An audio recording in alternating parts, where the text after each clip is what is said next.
Votre émission Santé sans rendez-vous, c'est tous les jours de 15h à 16h en compagnie du docteur Jimmy Mohamed. Alors, elle est toujours en ligne avec nous. Mélène Descamps, vous êtes psychologue de l'Éducation nationale. Alors, la reprise de l'école, pour certains, ça sera demain, pour d'autres jeudi. Il y en a même qui ont repris dès aujourd'hui. Et encore, ils n'iront pas tous en classe a priori tous les jours.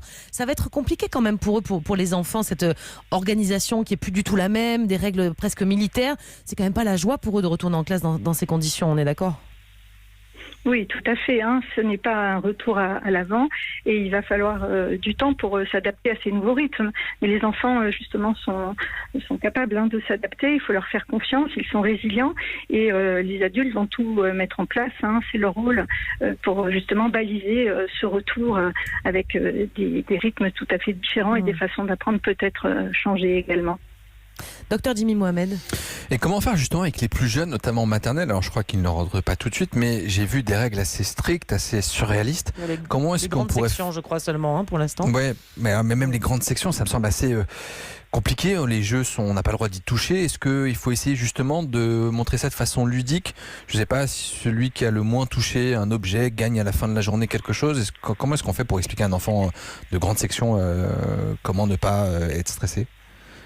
Alors, justement, les parents peuvent accompagner les enfants. Pour cela, ils peuvent jouer à des petits jeux. Il y a plein de choses en ligne s'ils veulent le faire. Mais les enseignants vont faire ce travail, vont leur apprendre, il y a des tas de choses qui sont prévues pour qu'ils s'approprient justement un minimum de gestes sanitaires. Mais tout cela, bien sûr, sans trop les stresser et en les aidant à s'emparer de ces nouvelles habitudes qu'il va malheureusement tous nous falloir prendre pendant un certain temps en tout cas. Et les enfants peuvent apprendre beaucoup de choses.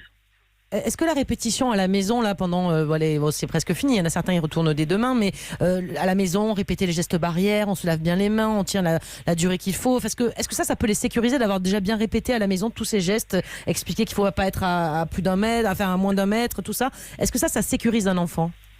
Alors, ce qui sécurise surtout un enfant, c'est de sentir que ses parents sont en confiance.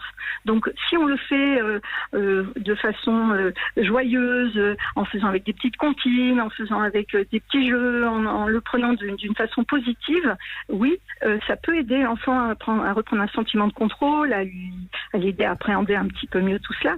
Mais si on se sent peu à l'aise et que ça génère du stress, il vaut mieux laisser les enseignants se charger de les faire réviser ces gestes-là qui sont relativement simples et ils auront leurs camarades qui feront pareil, donc ça sera peut-être plus facile. Il faut le faire si on le sent en disant ça tu vas pouvoir bien montrer à tes copains comment on fait, tu as peut-être une petite comptine, un petit jeu pour le faire. Il y a plein de petites façons relativement ludiques de s'approprier toutes ces nouvelles consignes sanitaires. Ouais.